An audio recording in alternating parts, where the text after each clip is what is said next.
Yo, what's up? This the Edge. Once again, we're on Create Life Podcast, where we focus on the 5 pillars: mindset, self-mastery, financial freedom, community networking, and lifestyle leisure.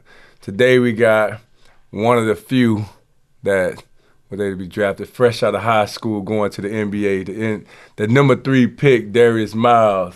What's up, my boy? Man, appreciate Man, you, I bro. appreciate you Yeah. coming on. Man, when I think back to when I was 17, 18, about, you always think about the pros, and you got a chance to skip college. Like what was that like? Like, what was the mindset of a person that's 17, 18 saying, look, I get to bypass the college years and go straight to the pros? It was surreal. I didn't believe it at first. I'm from East St. Louis, very private hood type place. And, it was a lot of guys that was before me that was, everybody in the city was saying they was nice and they was this. But then I was seeing them right back at home. So Right. I never believed that what people was trying to say about me, even though I was good, that it was really going to happen. So I just let everything play out. So when I let it play out, I committed to St. John's in November before the season started. I played my season. I won Mr. Basketball for Illinois. I got invited to the McDonald's game, and I got invited to play with the USA team. So when I played them 2 games, that was my first games on national TV. So I was super hyped, made sure I had good games. After that, they was telling me that I can be a top pick in the draft. And I was like, well, I'm not going to go unless I go lottery, because I seen Rashard Lewis go straight out of high school the year before, Right. and he slipped all the way to the second round, where I watched him and his family, like, go through it. Yeah. Like he might not get drafted. So I was like, nah, if I ain't top 12 picks, which was lottery, that's guaranteeing $1 million. If I ain't top 12 pick, I ain't going. So once the scouts and all that seen me, the coach for St. John, Mike Jarvis, which was cool because he knew I wasn't going because he was giving me information. He was like, yeah, they saying that you're going to be a top 5 pick.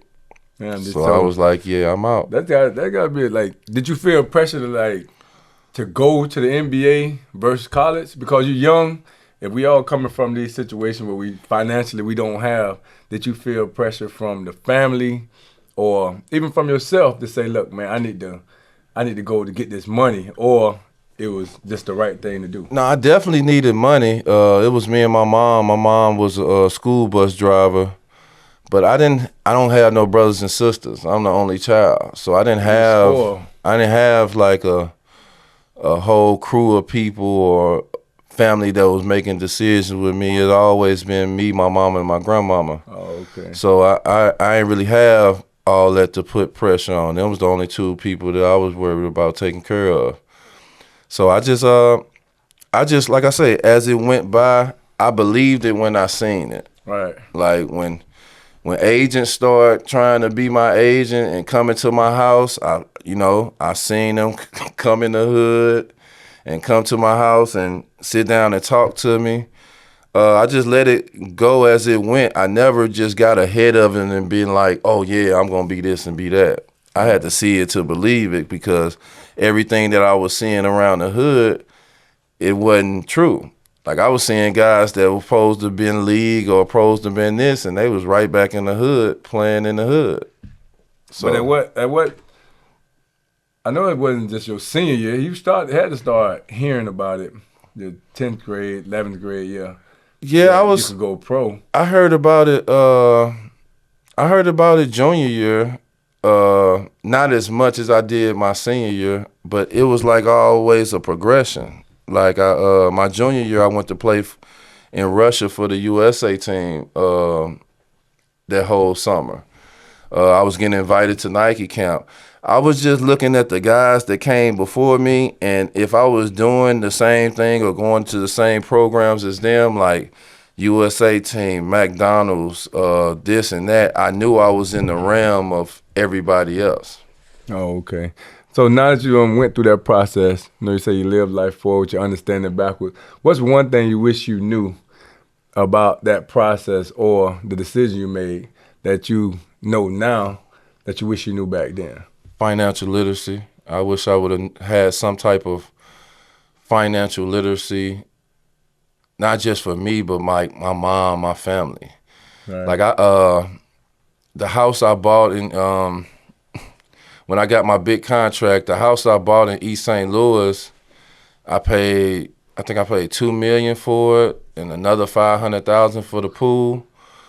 But it was a $2 million house, but I got people that build $100,000 houses build it. Yeah, you got. So the wood wasn't the proper wood. Was that a relationship situation? No, it was just we just didn't know. Oh, okay. We just went to they build houses, and like I'm in small town East St. Louis, like so they build houses, but they're used to building $100,000 houses. They're not used to building $2 million houses. So okay. The girl I was with back then, she was big on fashion and big on nice things. She kind of put me up on game, like, yeah, you pay $2 million for this, but you don't supposed to have this type of wood. Right. So in your house supposed to be marble and this and that. So just lessons like that, like just financial literacy. Like nobody in my family, I'm the first generation millionaire in my family. So nobody in my family knew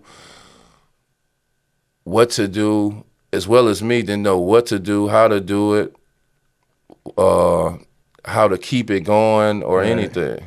Yeah, so but when you go to the NBA, I know in the NFL they have rookie symposiums, they have all these things to actually teach those things. Don't they have certain programs? Yeah, they have all that. But you just didn't listen to them, or? No, it's just that when you from the hood, it's hard to trust.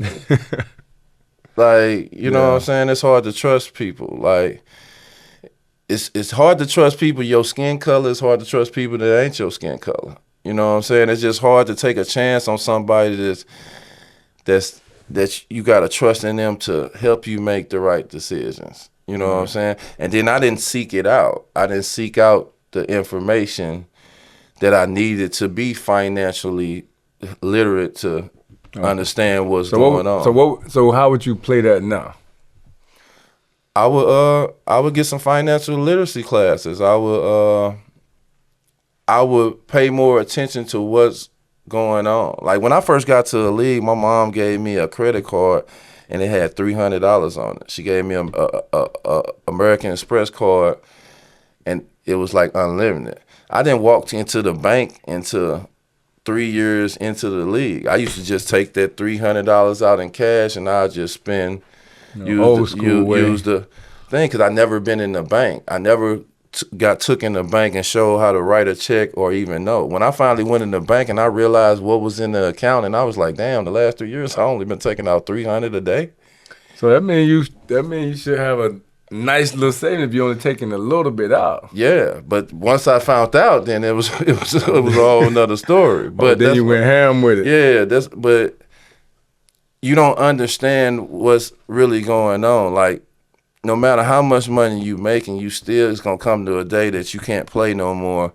And what's next? Right. Like, if you're not building nothing to give up. My cousin, some of the best information I got being from the hood is guys who went to jail.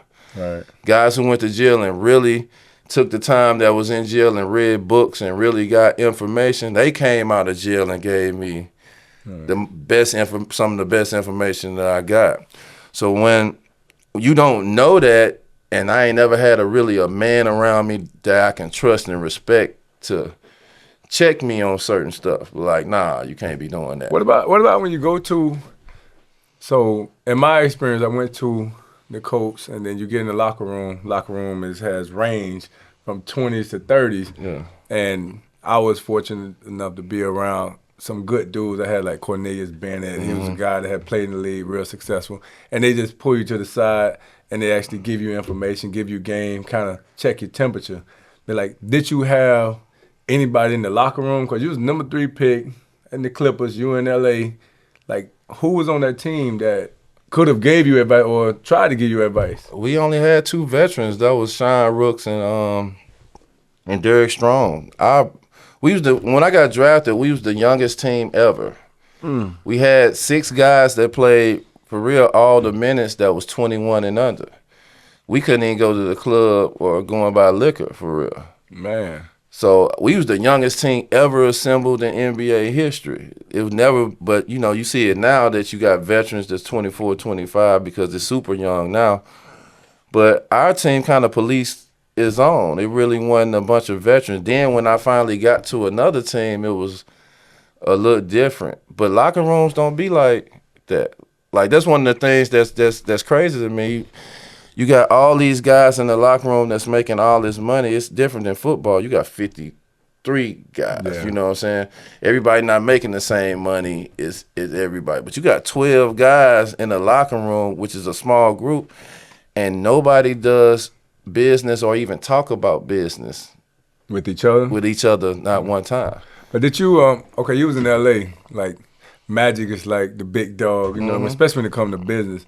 Did you ever try to seek out I didn't. people like that? Like, I did. That's one thing I know, like for me, knowing stories of Magic, he's always been willing to help, always willing to give advice. And so personally, you know, I think that's one thing that a lot of the younger people, they're not proactive. Yeah. And I think that's one thing. It sounded like you say you didn't reach out and you just kind of had to weather the storm. No, it was like you rich forever. You know what I'm saying? Like being a naive boy and not having a man in your life to teach you how to be a man or teach you certain things. Right. It's like when you heard $1 million back then, it was like, shit, we good forever. We ain't gonna never fall off. Yeah, but you was in LA though. I wasn't into, even though I was in LA, I was getting everything. Like movie deals, TV show deals. We was on all kind of TV shows. We was doing movies. We was doing everything. All the opportunity was there, but business wise, I wasn't mentally. I wasn't mentally into mentally it. ready for it. Like you can't tell me I'm making $7 million a year and like I feel like I'm good. Yeah, so you weren't prepared for the future. That's why I say the financial literacy of it. Like just knowing what's going on, knowing your bills. Like when after I retired, I never paid a bill or nothing like that. I was more disappointed in myself than anything that I blew or fucked up or ran over or helped people out with. I was more disappointed in myself that I didn't even seek out the literacy to understand how to pay a bill, how to do this and how to do that. Like, oh, if you short on this bill, that shit goes, it's take a strike from your credit and you get penalized for it if you don't pay it on time. I didn't realize that until I was done.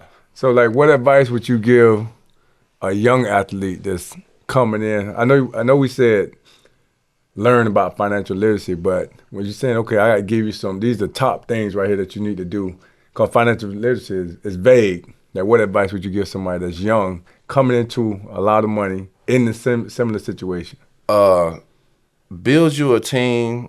That's one of the biggest things.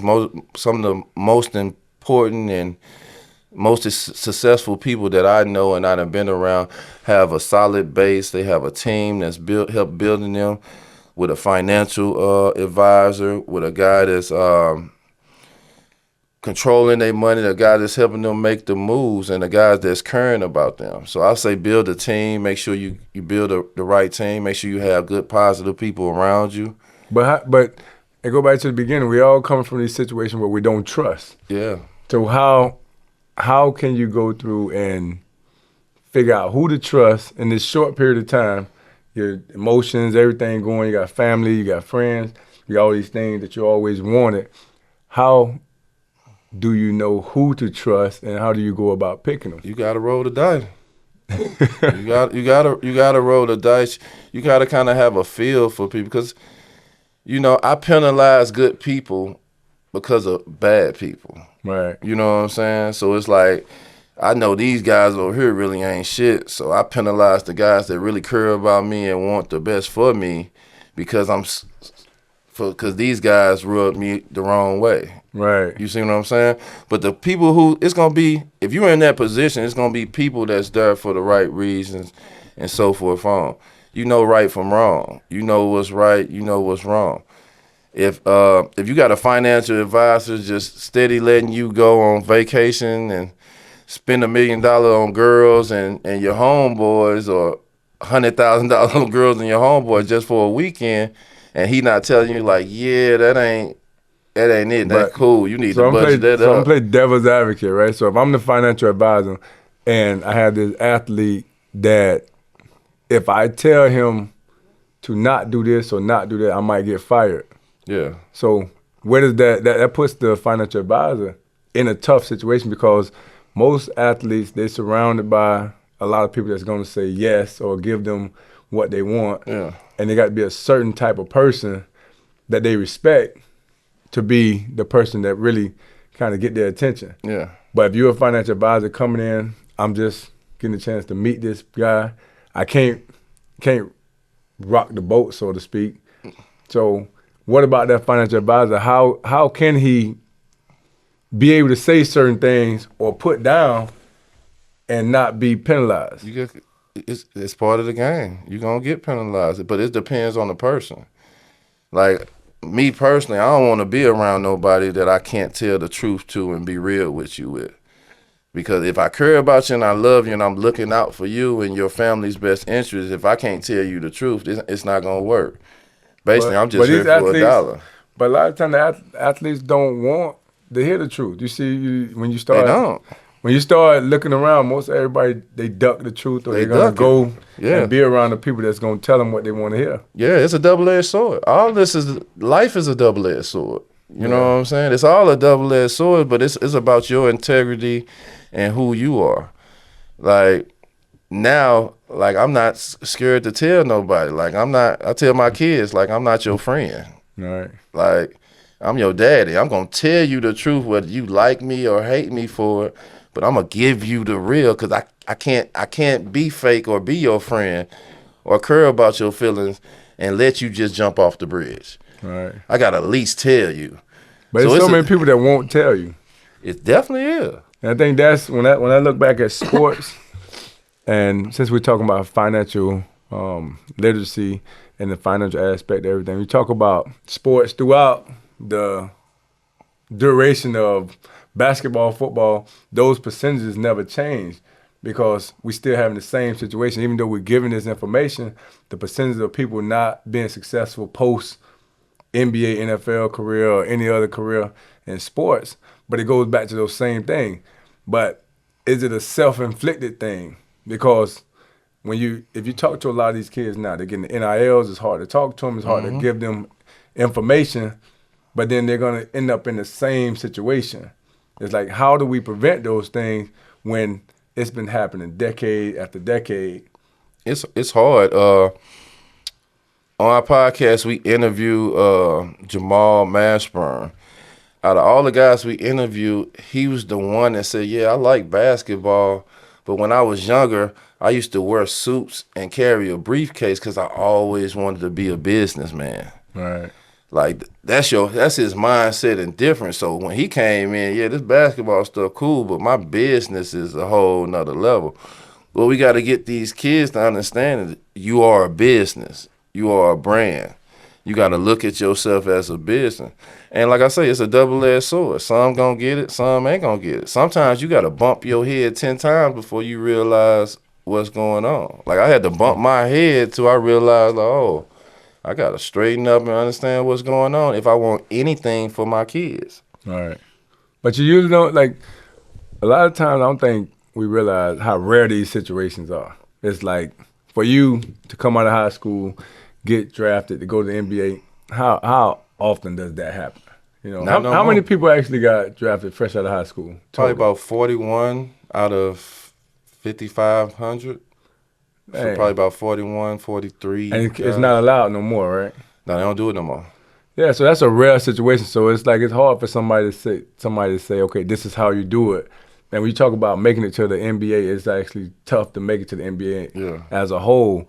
And that's where I see a lot of these kids, they're in a bad spot because we was once there. Yeah. And we learned from things.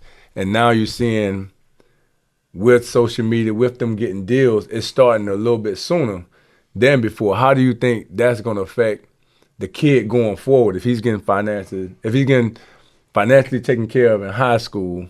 Do you think it's a good thing that, okay, he can bump his head sooner and then catch up and get it right by the time you get to college, or you think it'll slow them down and mess up their drive? I always thought we deserved to get paid early, but seeing it in reality right now, it's super scary. Yeah. It's super scary of giving you money. I remember when I was in high school, before I got to high school, they wasn't selling the gym out. Like, the concession stand just had popcorn and canned sodas. I started playing for the high school. Next thing you know, concession stand selling pizza, popcorn, hot dogs. They got candy bars. They got Right. so they making a killing at the concession stand. Plus the door is Right. selling out, and I'm everywhere I'm going and selling out. You see the money kind of change, and I feel like I supposed to got compensated For that. somewhat for that. To see it now, it's scary. I think they jumped into it without a plan of how to control it. I think agree it's with just that. the wild, wild west where they didn't control it, or it was like, we lost the lawsuit, so we just got to do it and just throw it out there. So now it's just in turn, like I say, the wild, wild west. It's So kind of scary. Going forward, how do they fix it? Like, or could it be fixed? It can, but it just gotta come with a plan. Like it had been enough years where you've seen the do's and the don'ts. Like you see the guy was promised $100,000 to play football at UNLV. and then he didn't get compensated for it. He was playing good, and it's like he gotta quit. Like you gotta kind of structure everything instead of making it the wild, wild west. You know I think they what got I'm too saying? many people. They got too many voices. Like when they talk, like when you talk about those schools, like in that situation, it was a middleman or a person that was affiliated with the school. Yeah. It wasn't the decision maker. So I think the parents got to be aware of what they're getting into and know they're talking to the right people. Yeah. And it need to be, I think it needs to be regulated from that standpoint. Like who makes the decision so that these parents aren't being misled, because these parents, they don't know anything. Yeah. Yeah, you gotta have some type of rules. It like, even though guys should get paid, I think guys definitely should get paid, because you sell jerseys, you fill up arenas, and it's billions of dollars being made. Right. But it still gotta be structured. You know, you just can't all of a sudden just pay this guy and just pay that guy. It gotta be some type of structure going on, and I think that's just the problem. It was never structured down. It was like once they lost in court, it was like, all right, open up the floodgates. Whoever got the most money to pay whoever, Right. it's just going to go. How you feel about the players having to engage with the fans constantly now because of social media? Social media is something. It's definitely mentally straining, man. You got hundreds of thousands of people sending you comments and all that. Like, our kids live on that. Right. Like, we grew up without it, so it never bothered. I think we was more mentally strong back in our day, because we had to look in the paper and see it in black and white. Now the thing that they look at every day can either be bashing them or praising them. Yeah. And they're not mentally strong enough to understand, like, no, none of that matter.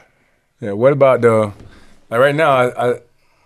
Now gambling is legal. Yeah. Everybody's gambling, and the players actually see it. It's like you can't. There's no way you can't see it. Yeah. And you get put in those situations. And do you think it's pressure from the gambling aspect, or what? Like from an age standpoint, okay, you 18, 19, 20. That's some pressure to put on these kids, especially the top kids, and say, okay, you got to score this much, or you got to win by this much, and they're aware of it, and their homeboys calling them. I got a son that's in college, and I'm quite sure he gets some, hey, what are you going to do today? And that type of pressure right there, how do you think that affects a kid? I think it affects them a lot, because it's like you sitting there, you going back and forth to practice.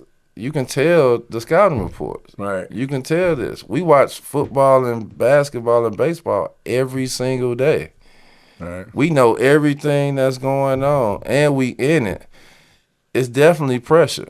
Like, what stopped me from even thinking about gambling is because I lost homeboys and I seen homeboys get robbed from gambling. Yeah. So to see that it's legal now and you can just legally just do it, it's crazy. But like I say, we in a new world. It's a new world. I just feel like with technology, you got to structure it way more than what you had to do back in the day. It was easier back in the day to just look at a paper. Like, it's one man bashing me.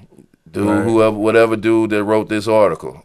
Yeah, And I fumbled the ball too much, or he not as good, he don't make his free throws or something like that. That was one small article in a big-ass paper that got business, sports, and and all this other stuff in it.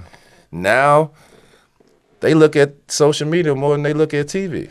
Yeah. You know, when I was playing, when we go back to the gambling aspect, I wasn't even really aware of it. You know, it wasn't so much out there. And you always hear about, you know, if you do anything for as point shaving, you do anything to affect the integrity of the game, you're going to get suspended. But it really wasn't an issue. But now it's on every commercial, and you're actually seeing people. It's hard for a person not to talk to you about it and ask information or try to nudge these guys. Yeah. But when you was playing, were you aware of the point spread or any of that stuff? Nah. I didn't look at a stat sheet. What mattered to me at the end of the game, who won, who lost. Yeah. Like I wasn't into point shaving or any of that other stuff. I knew it was out there, but it wasn't nothing that I cared about. But in the NBA, y'all had a ref that got caught cheating. Yeah, got caught cheating. Yeah. As a player, was it talks around the locker room or throughout the circle that something not right from the players out there knowing like, hey? No, I didn't never hear it. I definitely played in games where I felt like a superstar player got more calls than other players. You know, we played before I got there, that was the worst team in the NBA. They won 18 games out of 82. Then we come in with the youngest team, so we used to play against guys and, man, they giving them all the calls. OG calls. OG calls, but, you know, it's part of the growth. Yeah. You know, we understood it. You know, you had to earn everything that you got.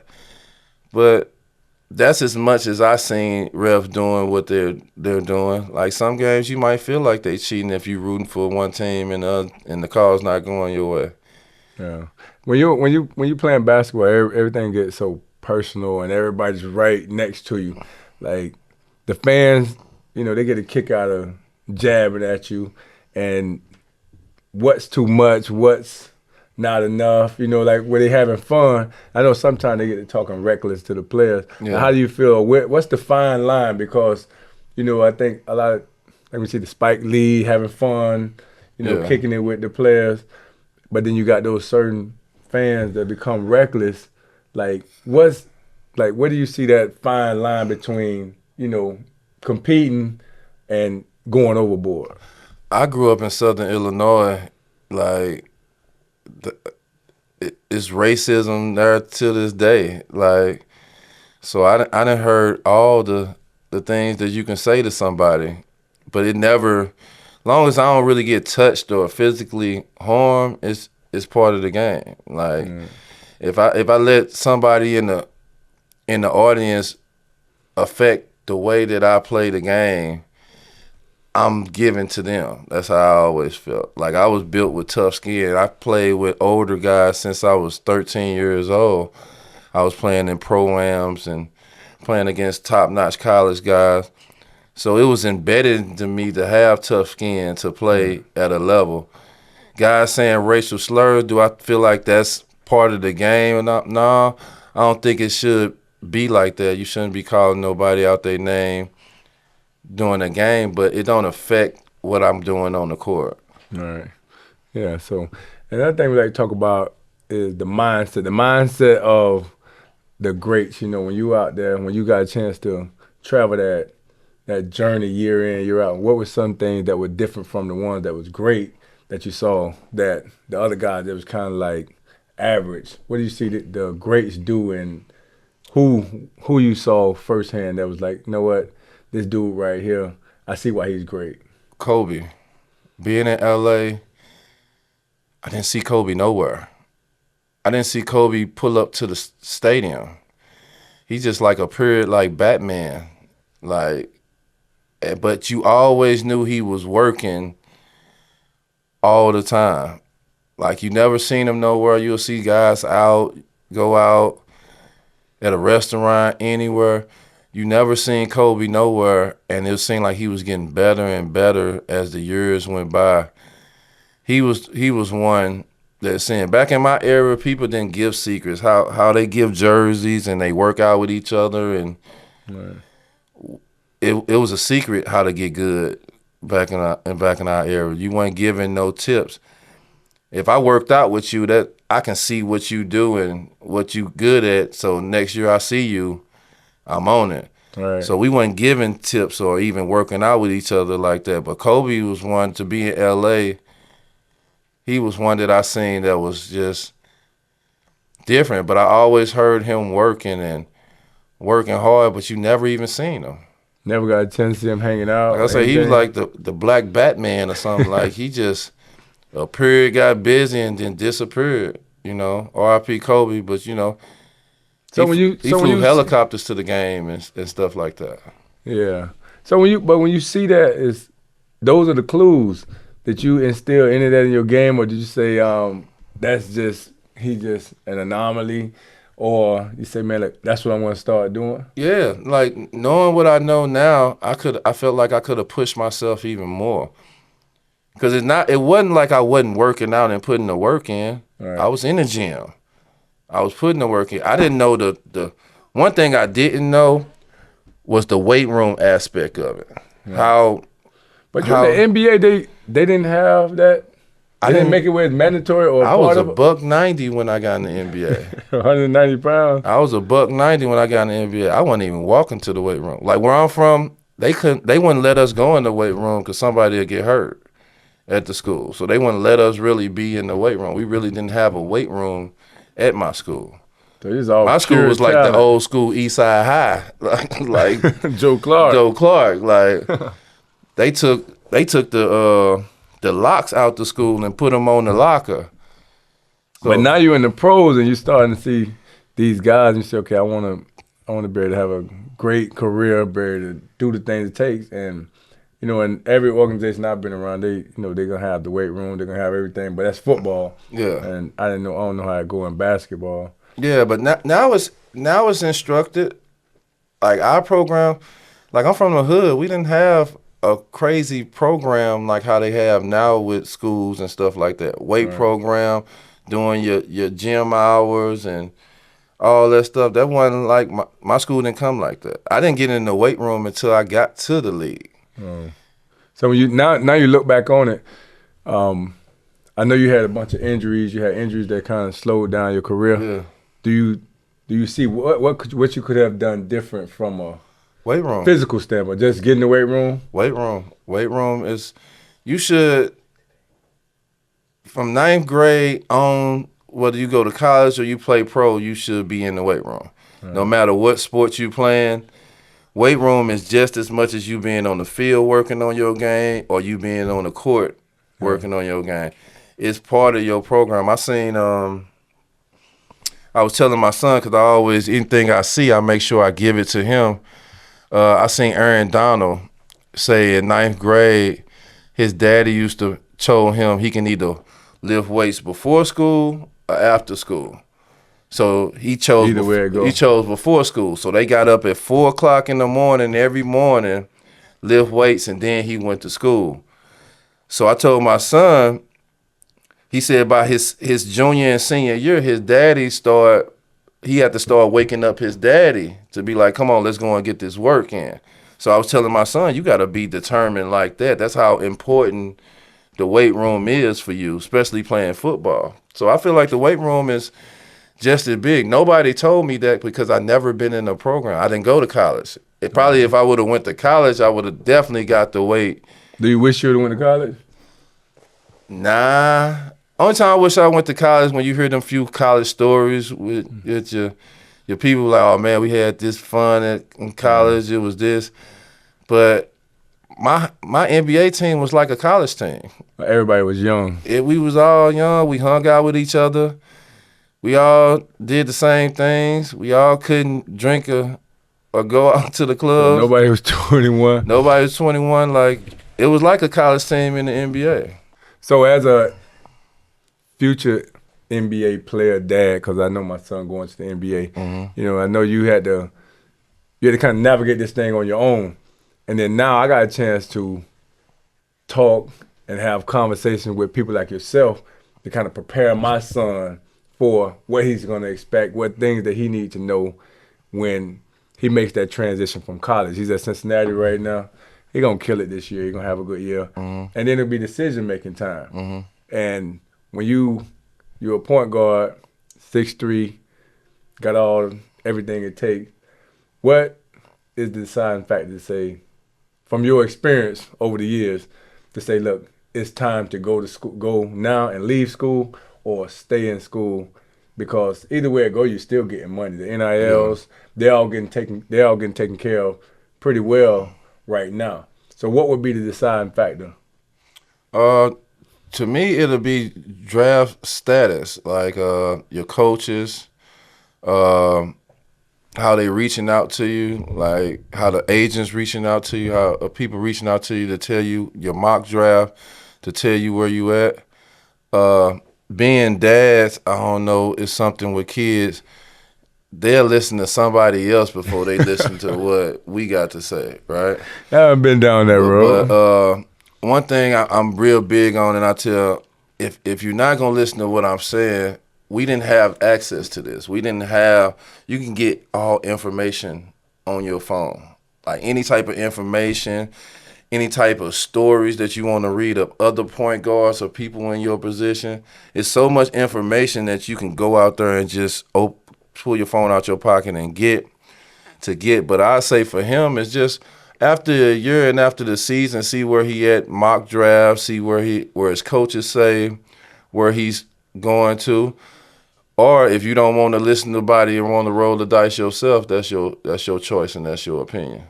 Right, and that's where I'm at with it too. You know, I'm in this situation. I'm in the mindset that I have is okay. Either way, you can't go wrong. Yeah. But you can go wrong if you rush it to the NBA, and you can't go wrong if you sit back and stay in college when mentally your mind is not there. Yeah. And so I just want to see what happens and hopefully make the right decision, which I know he will because he always end up making the right decision. Yeah, yeah. And so, and speaking of NBA, let's go to the WNBA. Now we're seeing this thing turn into, it's gotten pretty exciting. You know, you got Angela Reese, you got Caitlin Clark, that has brought a lot of attention to it. It's like, did you ever see the game going in this direction before them? Did you ever kind of anticipate that? Yeah, I did. You saw it coming? I've been a WNBA fan since it first came on the map. I always kept up with the history. With our podcast, we make sure we do at least one or two WNBA players every season because we want to help support their game. But I feel like if you really watch WNBA, like it's some bad women out there that do their thing, and I always feel like it was gonna grow because the world is growing. Right. You know, as the world grow, the WNBA grow. And shout out to Angel and Caitlin for bringing another dynamic of fans to the WNBA. Yeah, they keep it exciting. You know, get a chance to watch it. And being that I played in Indianapolis, of course, you know, Indiana Fever, you're gonna see a lot of that interaction, and it's actually good for the city, but as a whole, it's good for the overall sport. And now let's go to what you're doing now. I see you got the Knuckleheads podcast. Yeah. You know, when I talk about podcasts, you know, I'm always asked, why did I get into podcasting? For me, it's more of like a mentorship, staying active, give game to the people that you couldn't reach personally. And that's kind of my reason. What's your reason, or what's the reason you got into the podcast? I didn't want to do it. Q kind of convinced me to do it. Shout out to Q. when I moved to Orlando, he was just hit me with like, man, if you want to ever tell your story or when you're ready to tell your story, I got a nice platform for you to tell your story with, and it was the Players Tribune. So the Players Tribune, I decided to tell my story of my experience of my life with the Players Tribune, and I did an article with them, and Q kind of co-narrated with me, and it did very good. A lot of players, a lot of former players, a lot of current players reached out and told me it was dope. Glad you told the story. And Q was big on like, man, we need our own show, and we can get everybody on our show and all this stuff. And I hated cameras and microphones, but I used to see this meme that always used to say, you got to do something to make you uncomfortable to take another step up in life. Right. So my uncomfortable was cameras and microphones. So they came up with a podcast, and I never heard of a podcast, never heard what a podcast was, didn't know you win awards or none of that stuff. One of my rules for doing it is like I didn't want to bash, ask stupid questions to people. I didn't want to get in the mix of you got a ticket last week type. I just wanted to have a positive like episode with that person and show how we appreciated that person and give a good episode so they family and friends can appreciate them on that episode. So, and they was cool with that without doing all the controversial stuff. And we wound up doing it. And when we did it, man, our first season, we had Durant, Kyrie Irving, D. Wade, bunch of guys, and Kobe reached out and told us he loved what we was doing. So we got the opportunity to get one of Kobe's last interviews before he passed. And ever since then, it kind of turned into a responsibility of just doing something positive for players that you might know or players that you don't know or people that you might know and people you don't know. And it just kind of formed into itself. And now it's I'm glad I made that decision. I'm glad I took that next step up or something that made me uncomfortable. And now we got Knuckleheads, and a lot of people enjoying it. Where the name Knuckleheads come from? Knuckleheads, when we got to the league, guys weren't celebrating. So when we used to dunk or anything, we used to celebrate like this. And I did an interview back in the day when I was playing, and the interviewer asked me, he was like, man, what do that mean? And I was like, man, I have to kill you if I tell you what it is. So for 20 years, we never told nobody what it is, but it wound up being a global thing. Like people in China, people everywhere, people grew up when they was in high school doing this celebration, and we never told nobody what it was, and it kind of just 20 years later, it just formed into that. And we got it from a high school team that Trevor Ariza played for, Westchester High School. They used to do it on their celebration, so I invited their whole team to the game, and they was like, man, we at the game, when y'all get a dunk or something, just do this for us. And we did it, and the fans after that wanted us to do it every game. So we won that game, and it was kind of hype. And it kind of just formed itself, and we didn't say nothing to nobody or what it is 20 years later, and it just came to that. Came full circle. Yeah. We got my man, Darius Miles, the Knuckleheads. Hey, so since you're an NBA player, okay, so now we go switch sports. So who's your favorite NFL team? The Rams. The Rams? Yeah.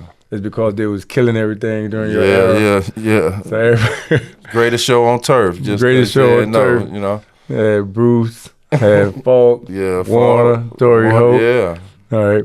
With the NBA, like, so now with the NBA, who you think gonna win it this year? No, this is what we do. We ain't gonna say who win it. Who coming out of the East, who coming out the West? Ooh. I'm still repping my St. Louis guy, Jason Tatum. I think Celtics gonna come out the East. And I'm a Clipper fan, so I think the Clippers gonna come out the West. The Clippers? Yeah. Even though we lost Paul George, y'all downgraded. Yeah, but anybody come out the West? We got the best stadium in the league right now. Best arena. That y'all do have. That y'all do have. Yeah, I'm rooting for them. Yeah, so if you talk about, okay, you got Caden Clark, Angela Reese. Who's the best player? Caden Clark. Caden Clark. Yeah. She can shoot that thing. Indiana. Shout out to Indiana Fever. Hands down. 317. Angel Reese can play too. So. No, Angel Reese is bad. He's dope. Yeah. I'm disappointed in the Sky. They released Teresa Weatherspoon after 1 year. I felt that was kind of foul. You didn't get an opportunity to do her thing. I thought she had a successful year with what she had to deal with, but yeah, I'm a big Angel Reese fan too. Oh, okay, that's what's up. Man, we got my man, Darius Miles, Create Life Podcast. You know, we try to motivate, inspire, uplift, give game every week, anytime we get on here. Man, I appreciate you coming on. Anytime, man. You already know. All right.